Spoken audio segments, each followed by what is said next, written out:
Thank you very much. Thank you, Catherine. Hello. Thank you, everybody, for joining us today. My name is Shelly Black, and joining me for this presentation is Brian Dietz. And we're presenting on our use of locally developed applications, open source tools, and automation to scale up the number of digital archival materials that we've managed and preserved at North Carolina State University libraries.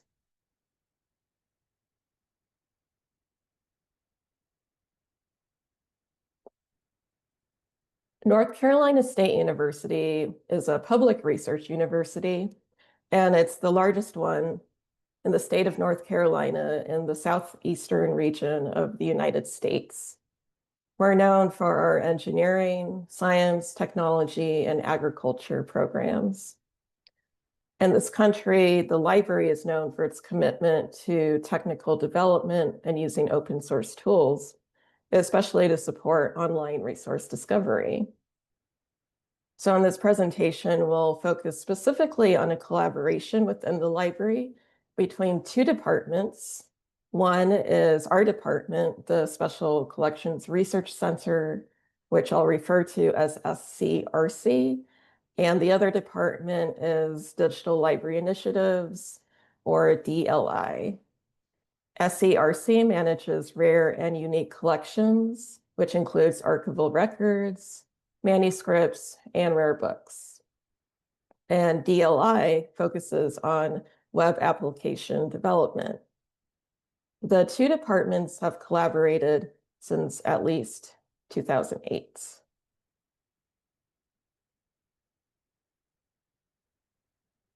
So today, Brian and I are representing SCRC. And this department was officially created at our library in 1993, shortly after the university's archives were transferred there. Along with the university archives, some of our collecting areas include animal rights and welfare, architecture, engineering, and computing. And today we have 13 full-time permanent staff, 2 term limited staff, and 24 student staff. We've been creating and acquiring digital materials for more than 20 years now. Currently, our digital collections include almost 2 million digitized assets. These are created by scanning or photographing physical materials. We also have 1 million born digital assets, meaning files that originated in a digital format and are often transferred to SCRC on physical storage media like floppy disks or hard drives. Most of our digital collections are image files as opposed to obscure or legacy file formats. 99% of the digitized materials and more than 71% of born digital are image files like JPEGs. By collaborating with the DLI department, SCRC has been able to ingest more than 97 terabytes into our self-hosted digital preservation system, all since 2018. We've achieved this by using applications developed in-house, which use open source technologies. At this point in time, most of our applications have existed as previous iterations and versions. These applications automate tasks, such as the creation of access derivatives from digitized assets, as well as ingest into preservation storage. The applications are also connected to each other via APIs. Through opinionated development, they have grown to meet our needs, and we've been able to avoid only relying on standalone or commercial services. These integrated applications have resulted in more efficient workflows, minimizing the time between the start of digitization or born digital processing work and their ingest into preservation storage. The applications have allowed us to scale up the number of digitized assets we create and publish online. And we have also increased the number of born digital assets we acquire from physical storage media and then appraise and package. Subsequently, the total assets in our local and distributed preservation storage have grown significantly. So these are the core applications, which I'll be going into further details about. But Wanda is what we use to orchestrate our digitization workflows, including preservation ingest. And then Dave, or digital assets of enduring value, orchestrates the born digital workflows, also including preservation ingest. Scoops, the Special Collections Preservation System, manages the long-term preservation of digital assets in both local and offsite storage. And lastly, ArchiveSpace is a third-party open source application for managing and describing special collections and archives. It's widely adopted in the United States and also used internationally. While it's not one of our in-house applications, we do use a self-hosted implementation, and we integrate ArchiveSpace with Wanda, Dave, and Scoops. We deployed Wanda in 2019. However, parts of the digitization workflow were even automated before that.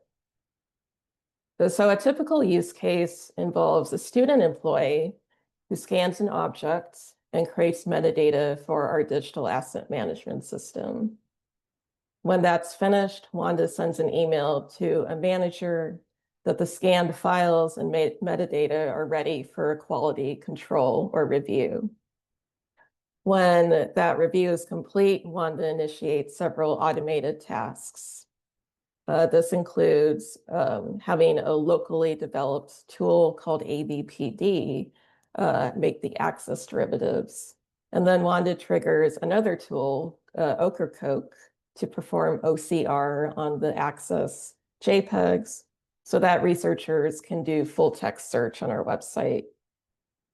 And then Wanda kicks off the publication and preservation process for all these assets, although publication to our website is not a required step. And then Wanda also creates digital object records in ArchiveSpace, which represent the preservation package and the public access copies. And Wanda also writes notes to ArchiveSpace, such as what's called a conditions governing access notes. And then Dave is slightly older than Wanda. It was deployed in 2015. And then a new iteration of Dave with even more automation was deployed in 2023. Since 2023, we've continued to make improvements to Dave. Dave offers different workflows depending on the physical storage media type, such as floppy disk or cloud storage. A staff member selects a workflow in Dave, and then Dave guides them in using open source command line tools for creating reports, such as for virus scanning and file format characterization. Dave also provides commands for disk imaging and packaging files into a tar file. And a tar file is similar to a zip file. Like Wanda, Dave is also integrated with ArchiveSpace, from which it retrieves descriptive metadata.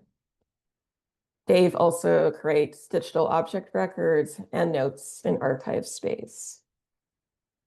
And also like Wanda, after a manager, the staff member, is notified that a Dave project was completed by a student, the manager can perform the quality control, and then Dave will send the package to our preservation system. The package that Dave creates includes metadata on all the actions the student took during the processing. So here we have some visuals. Both Wanda and Dave create preservation packages containing the actual content that we want to preserve. And as for the metadata, the Scoops application manages that outside these packages. So on the left, for digitized materials, the package consists of all the assets created from a single resource, which can range from a single photograph, like a physical photograph, to all the pages within an archival folder. And then on the right, for Born Digital materials, the package consists of the content of a discretely described digital or archival object, such as a tar file containing a set of files, or a disk image, which contains the complete contents and structure of a storage device, like a floppy disk. And for Born Digital, this preservation package also includes reports created during processing, like the virus and privacy scans, file format characterization reports, and file manifests. And then these are the packages that are sent to Scoops. So Scoops, the preservation system, helps us manage the preservation of all of our digital assets in both local and offsite storage. It also allows us to retrieve packages for researcher use, and it allows us to report on, for example, the number of ingests each year. We've been using Scoops since 2018. So the preservation packages I talked about on the last slide are automatically ingested from Wanda and Dave into Scoops. And then Scoops stores the assets in our primary storage, which is located in a data center on campus. Scoops also prepares the preservation packages for uploading to our geographically distributed storage, which is in Amazon. The Amazon Cloud Storage is provided by our membership in a consortium called the Academic Preservation Trust. And then Scoops also creates an archival package record, which we can view through the Scoops interface. And this record includes a universally unique identifier, a creation timestamp, number of assets, the size, name, plus metadata about the ingest into Academic Preservation Trust or Amazon. And then Scoops also performs regularly scheduled checksum validations to ensure file fixity or file integrity. So here's a diagram showing how all these applications that I talked about are connected. The staff workstations in the light gray box on the left, these are mostly Mac computers where the students do digitization and the Born Digital processing work. Those computers are connected to working storage in the green circle, and those are network drives. And then Wanda and Dave move the completed packages from working storage to the Scoops staging storage before Scoops moves them to their final resting place, which is the primary and academic preservation trust storage locations. And then if we request files for a researcher's use, the files are copied to the access storage represented by that blue circle near the top.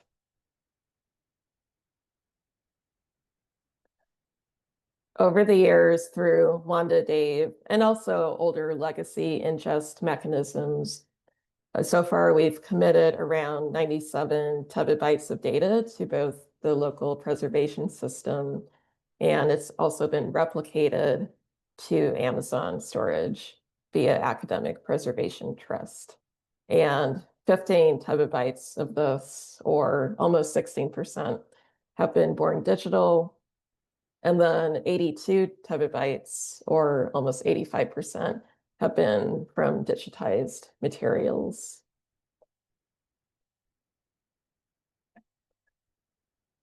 The software developer who maintains the Scoops preservation system, his name is Trevor Thornton. He's planning to make some updates to this application in the very near future. Some of the features we've discussed with him include expanded search and reporting capabilities, possibly by using a large language model, ingesting the Dublin core record from our system for managing descriptive metadata, showing a file manifest for tar packages and disk images so we can immediately see what files are inside those, batch retrieval of packages, as right now, Scoops only allows us to retrieve or request packages one by one. And finally, deletion from our local primary storage, as right now we cannot delete packages that have been ingested. So I'm really excited to have any of these features. And this brings me to the advantages of the whole approach we use at NC State. We have tools and applications that have been highly customized to fit our workflow and needs. In comparison, with third-party software, you may have undesirable functionality, or it may not be possible to integrate the third-party software with your other applications. And then automation has led to more efficiencies in our work. Compared to other large universities, we don't have a very large special collections department, but our applications have allowed us to be nimble. In the Academic Preservation Trust Consortium, we've actually been one of the larger depositors to preservation storage.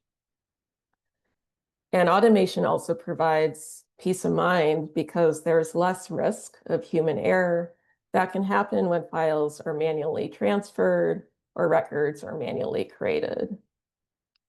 And lastly, we have the flexibility to iterate and discuss requests with our DLI colleagues, the software developers.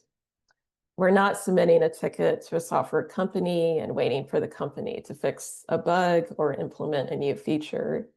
Instead, at NC State, we can directly email our library colleagues to report an issue or explore a new functionality. And then on a more personal note, I'll add that by working directly with the software developers in DLI and also the library's IT, I've learned more about and gained an appreciation for technical development. So now I'll hand it off to Brian, who will talk about staffing and other important considerations for how we manage our ecosystem of applications. Thank you, Shelly. So Shelly's done a really nice job of showing the many benefits we get from having an integrated set of homegrown applications. And I do think that those in our organization who contributed to these accomplishments should be proud of our work. This was something that we had planned out 15 or so years ago.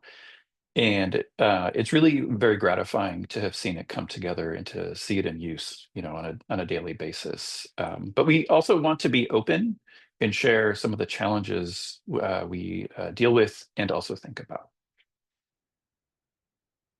So the first challenge I'll discuss is the issue of managing applications in-house. Our partners in DLI, their staff currently contribute to 10 applications that are utilized in these workflows. That staff includes 2 managers, 2 developer librarians, who all have other responsibilities. The department technically has an open position or 2, I think, depending on who you talk to. And depending on accounting, but our university is in something like a hiring freeze. There's a cap on how much money we can currently be spending on staff, and it's not clear whether these positions will be filled at all. DLI has some built-in redundancies of skills and knowledge, but a lot of the applications that we're talking about today are developed and maintained by one person. And there are real monetary costs to maintaining applications. They have to be migrated, and in some cases, rewritten every few years. An application that we're not talking about today that's used more as a public service and material collection circulation application just recently went through a complete rewrite. Um, our staff also have personal aspirations, and there are organizational priorities that can compete with enhancing the ones that we are most excited about and using. And lastly, we recognize that while these applications are built with open technologies, the apps themselves are not truly open. We are the sole users and maintainers, and we are not part of a larger community of developers and users. And that could be a risk factor. Another challenge is sort of the obverse of the benefits we get from highly integrated applications, and that's fragility.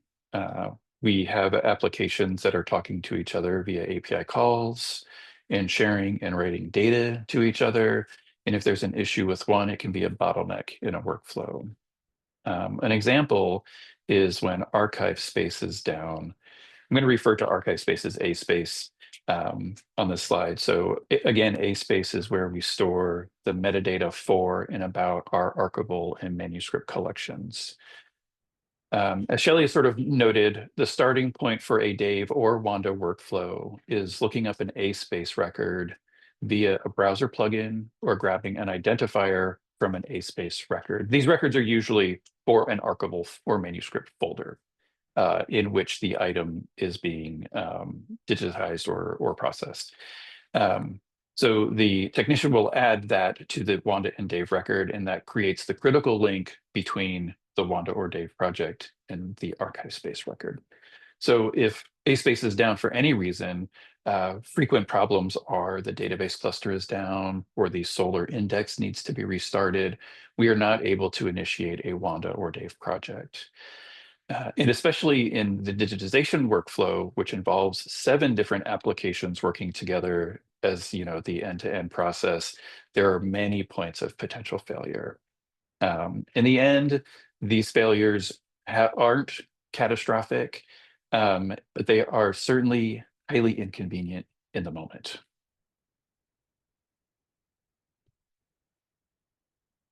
Another challenge and fragility is storage. One of the things that allows for the level of automation that we've achieved is networked storage. And we want to acknowledge the work that our systems operations unit in libraries IT has put into making this possible. So our file and application servers run the Red Hat Linux distribution. Our local workstations are Mac, Windows, and Fedora and Red Hat Linux. We also run locally Ubuntu-based Docker applications. Storage is mounted on both application servers and local desktops, and we mount storage on our local machines as network file system shares, or NSF. NSF was chosen because of the variety of operating systems that we're dealing with in our environment. So the local mounting of storage is the crucial step in our digitization and born digital workflows. In order to mount storage, a computer's IP address must be in a firewall list. IPs must be on campus and stable. So by extension, Shelly and I are not able to mount storage from our home computers unless we've established a remote connection to a green listed machine on campus. More often than not, I work directly on the file server through a secure shell connection. So what that means is that I can't view the contents of the file. So if I need to do that, I'll usually sync content to my desktop and interact with that copy. This is going a little bit too far into the details, but we do experience slowness with the mounts, the occasional downtime, and the less occasional mysterious permissions issue. all of which have workarounds, but also which are disruptive for our staff. But things are usually working just fine. But an odd example that we've experienced recently, we have two users who work on a shared desktop. One of those users is able to mount storage. One of those users is not able to mount storage. They both should be able to. Unfortunately, the person who is not able to mount storage is the person who is more likely to need access to storage in that file system.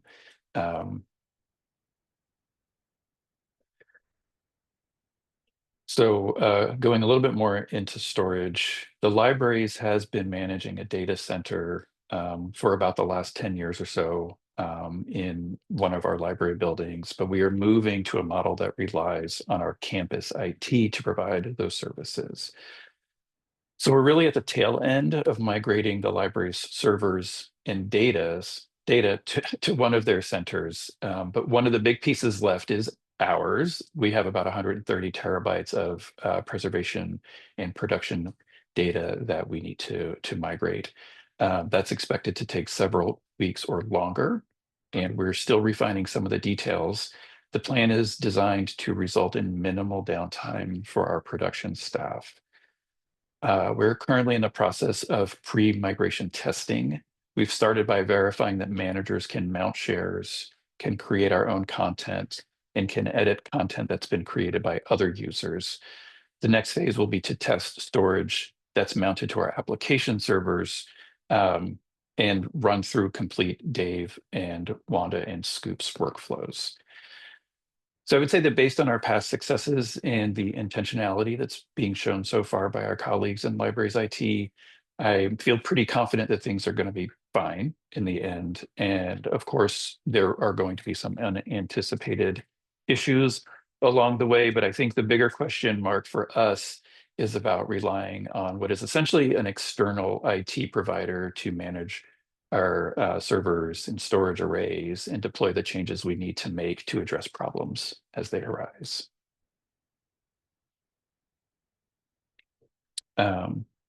Costs can be a point of failure. We don't want to take anything for granted. And there's a lot of costs to digital preservation. I think, we're trying to demonstrate that our organization is committed to digital archiving and preservation. First and foremost, I think the commitment can be seen in staff time, which represents priorities for the organization as well as money invested. But so just in terms of storage and services, we wanted to discuss the costs that we're facing. So I know Shelly has referred to the terabyte unit earlier, but we're billed by the gigabyte or terabyte, so that's what I'm going to refer to. So our on-site storage, where our locally managed preservation is, Campus IT charges us $80 a terabyte. So that cost for us is around $8,500 or 7,300 euros. This past fiscal year, our fiscal year runs July 1 to June 30th.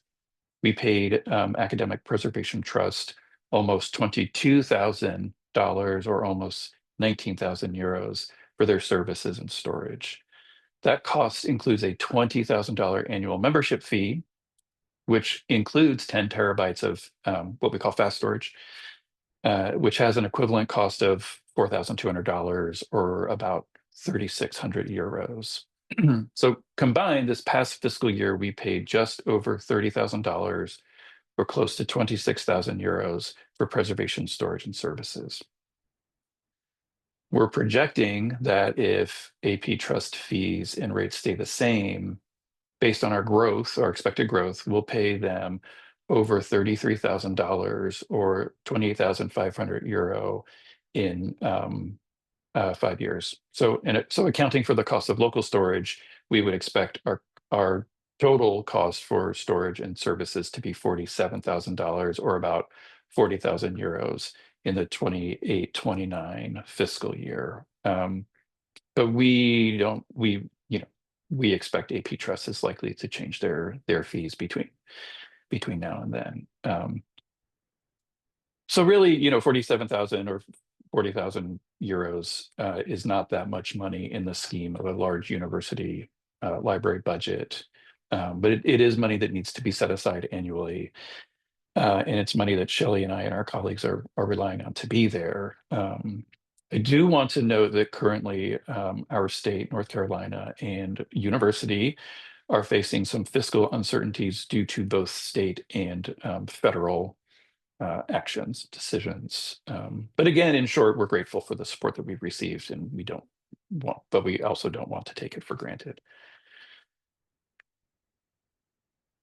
So I'm sort of moving out maybe a little bit from our local context. We want to address the issue of sustainability with free and open source software.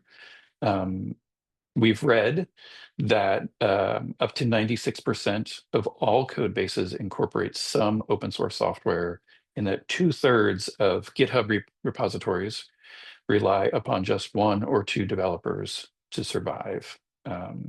Wanda, Dave, and Scoops are built using common open technologies, which include Ruby on Rails, Apache, Solr, and MariaDB. And we're not really worried about these technologies. We're more concerned about some of the tools that we've incorporated into our born digital workflows, several of which are developed and maintained by one person or a very small team, sometimes two people. In the very recent past, maintainers of two graphical user interfaces presumed to be highly used in digital archival workflows have stopped supporting them. The command line versions are still available, and those are the versions that we use anyways. Another tool we rely on hasn't had a commit to its code base in at least 2 years, though the developer still is working in the field of digital archives. At least for that tool, I can think of reasonable workarounds if the software were to be abandoned. But that's not necessarily the case for all of the open tools that we use in our workflows. And of course, these risks aren't limited to free and open sourced software. As an example, we used to use an endpoint protection software package to control user access to things like Wi-Fi and USB ports. The company that developed it used to provide some use of their software for free, but they no longer do. Their focus has turned to enterprise use, and their pricing has shifted from supporting single-use options to more scale. And so, in effect, that software has disappeared for us. But to be honest, anytime we update an operating system, and especially on our Macs, I'm a Mac person. I worry that something is going to break, just because of decisions that these companies are making. Not, they can't anticipate how all of those things are going to go downstream. And so we also face risks to our partner organizations in oh no, I've just been signed out. One moment, please. Here's a risk of using Google Enterprise Services. You get signed out of your applications occasionally when you don't expect to. All right, we're back. I'm relying on some notes in Google Slides. Okay, thank you. So in the context of the United States, the last few years have been turbulent for digital preservation-oriented organizations. Some have closed down. Several have sought new financial hosts, and some have explored new financial models for their membership. I'm going to focus here, though, on Academic Preservation Trust, or AP Trust. We are AP Trust charter members. We were there at the beginning. And as Shelly noted, we're one of the larger depositors among member institutions, sort of in like the top 5. All of our locally preserved data is replicated through AP Trust in Amazon, S3, or Glacier storage services. S3 is sort of spinning disk. We think Glacier is tape. I'll get to that a little bit later. In the last 18 months, AP Trust has had their own turnover in executive director and lead developer positions. The director role was filled last March. They hired a new lead developer who left within about 6 months, and then that role has been filled again. Their previous lead developer has returned in a consulting developer role, which is a good thing. But we haven't seen any of this affect their services as they pertain to our collections And, you know, I think that probably speaks to a robustness of their organization, but it is an example of how staffing in an external partner model could impact its members. In a network of organizations like AP Trust, the action of one member could impact others as well. There's probably a threshold of members at which AP Trust becomes financially unsustainable. So if other organizations leave, say, due to their own economic pressures, that could impact us and other members significantly. Um, so as noted, AP Trust relies on Amazon cloud services, and there are risks to us as consumers of that. For one, there's a lack of transparency around the storage technology Amazon uses. Amazon recently revealed that it uses erasure coding technology in its S3 storage rather than replication, which had been assumed by AP Trust staff members to be the case. And again, we still don't know what technology Amazon deploys for their Glacier tiers. We at least now have a different understanding of how many copies we are preserving through AP Trust. And of course, Amazon is a private company and their goals are maximizing return and wealth, and they could increase rates or make other changes to services that would affect us. And then, you know, sort of lastly, despite all of these risks, I do feel that our work is successful. We're almost daily ingesting digital content into our preservation system, relying on largely automated workflows. But you know, we do need to be aware of and open about risks. So it took us a lot of time to get here. Shelly has mentioned this. We've been creating or acquiring digital assets for over 20 years. We've been performing, you know, something more like proper preservation activities since 2018. And so by preservation specifically, I mean ingest and post-ingest activities. So before 2018, I would say that we were creating sound ingest packages, but we didn't have a system to ingest them into. So for many of the years before 2018, the library just had other priorities. A very big one was constructing a technology-enriched, award-winning new library building. That took almost all of IT's time and focus, and it was, you know, it was a significant economic factor. And as in many organizations, access has been valued over preservation at NC State, or had been. I believe there were doubts about committing to preservation activities based on certain administrators' perceptions of the field and maybe even some previous experience with preservation projects. It's also quite possible that we needed to create a critical mass of content before admin was willing or able to commit time and money to developing out preservation services. But in those years, colleagues and I began building the bases of what became our ecosystem of applications. And in doing that, I believe we built trust in each other and gained trust from decision makers who ultimately actively support digital preservation efforts. So Shelly and I want to thank you for inviting us to share our work with you. It's a true honor for us to be here today, and we're eager to take questions and participate in a discussion. Thank you.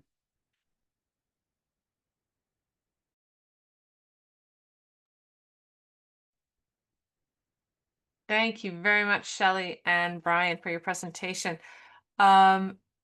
I'd like to invite participants to, raise your hand if you wish to ask a question on the recording. Otherwise, please go ahead and put any questions that you might have into the chat function, and one of the moderators will read them.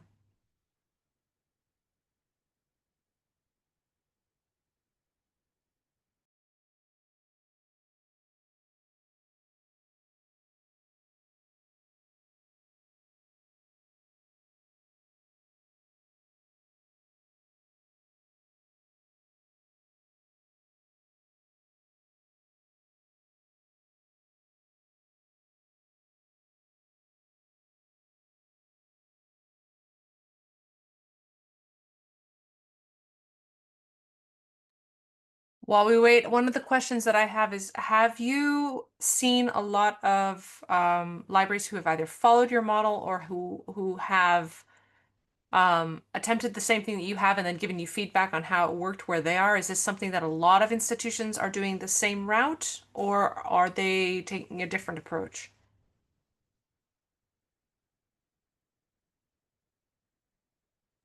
I and this is another risk, I think, on giving this kind of presentation, that we may have a highly unique situation where we have, um, I would say ultimately two, really, but a technology department, like or DLI, web application developers, who are interested in our problems, who really like to collaborate with us, who are able and willing to donate time and attention to problems in special collections. This department, in supporting archive space, this department is supporting all of special collections, not just digital and digitized collections. Um, so I think we're in a fairly, and so the risk of talking about this is that it's potentially hard to replicate, right? It is a model that could be pursued, but we're not here to like, for instance, promote our applications specifically. They're highly tailored to our workflows. Um, I think Wanda is maybe a little bit more open sourceable than Dave would be, just because of the actual content of the applications. I'm getting a little bit away from the question, I think, but I think we're taking a fairly unique approach. My guess is that other institutions are relying on some, certainly semi-automated, automated workflows, um, but maybe not like the application integration to the extent that we've done. Do you think that's about right, Shelley? Yeah, I think we're very lucky to be at a large institution with technical resources. Um, Having said that, though, now that Brian and I have presented on this at iPres, and there have been other presentations in the past about particular applications, also by the developer, Trevor, who we work with. Um, I think there have been institutions who may have been inspired by our approach, and recently, someone who used to be a student, staff member with us, he got a job at, I think, a large university, and reached out to us about building from the ground up a system, or part of something that's like part of our system. So we did share with our developer colleagues' permission, we shared um, the source code for the Dave application. So I'm curious to see if that person's able to create something that has a similar type of automation.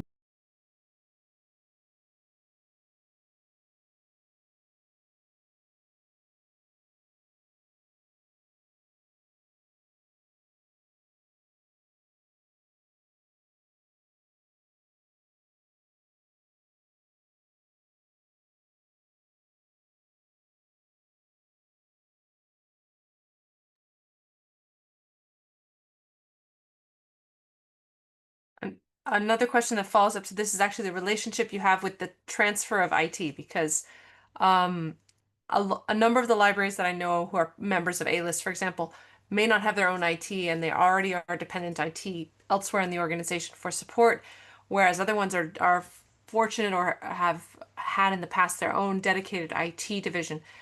How much training have you had to do for the IT services outside the library and the archives? Has this been kind of an intensive portion of the transition? When you're talking about that things take time, it would seem that this is also kind of a time-intensive process as you make this transition. Yeah, we did this summer of migrations this year. I th- the we In terms of, I would think reporting like diagnosing and reporting problems is going to be the same for us. Um, one of our systems administrators is going to be the point person with campus IT. So we won't have, I don't expect to have new interactions with IT unless our internal person is, recommends that we work directly with this other person. I will say, and Shelley sort of called this out, that one of the things that's been gratifying about this work is learning to work with developers and IT folks. And I think that, I mean, it's one of the things that I have been grateful for in working with the head of our digital library initiatives department, that he took the time to model how, I don't want this to sound patronizing, how he modeled how to interact with developers, right? Like how to communicate with developers to say, um, rather than like, this thing isn't working, it's more like, I'm expecting this to happen. This is what I'm doing. It's not working, right? So I think that we've been internally sort of already trained pretty well to interact with IT folks. And I think that that would extend to working with our campus IT also, or I would like to think that.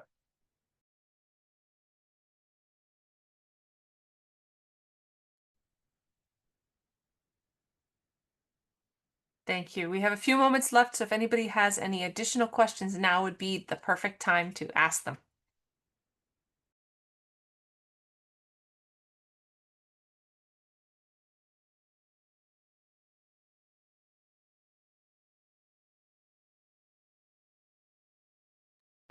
We have a question in the chat.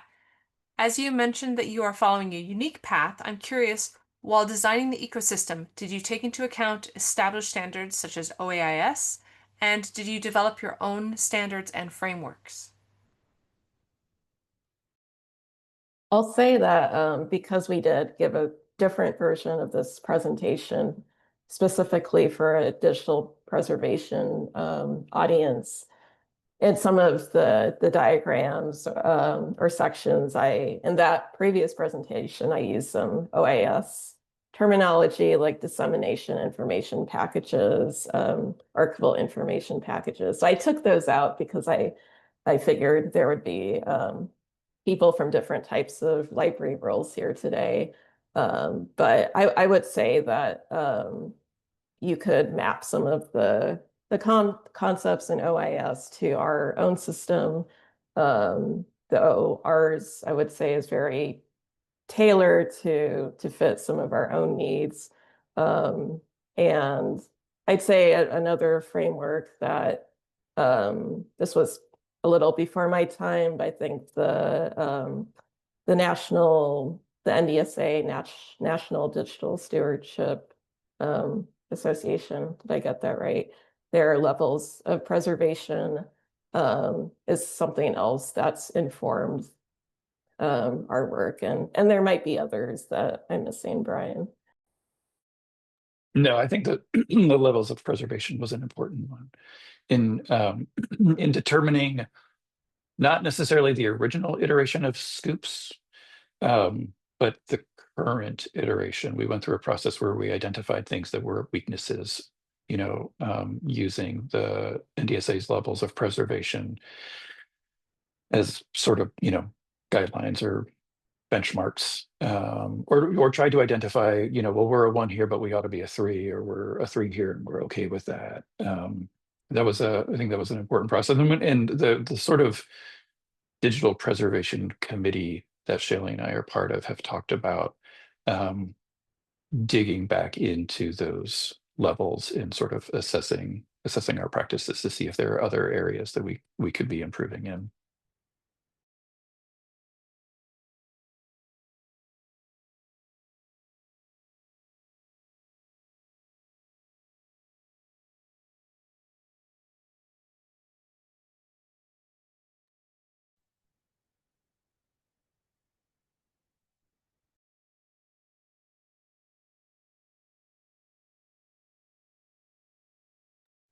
Well, as we're reaching the end of our available time for today, I want to again thank Brian and Shelly very much for your presentation today and for taking the time to speak with us.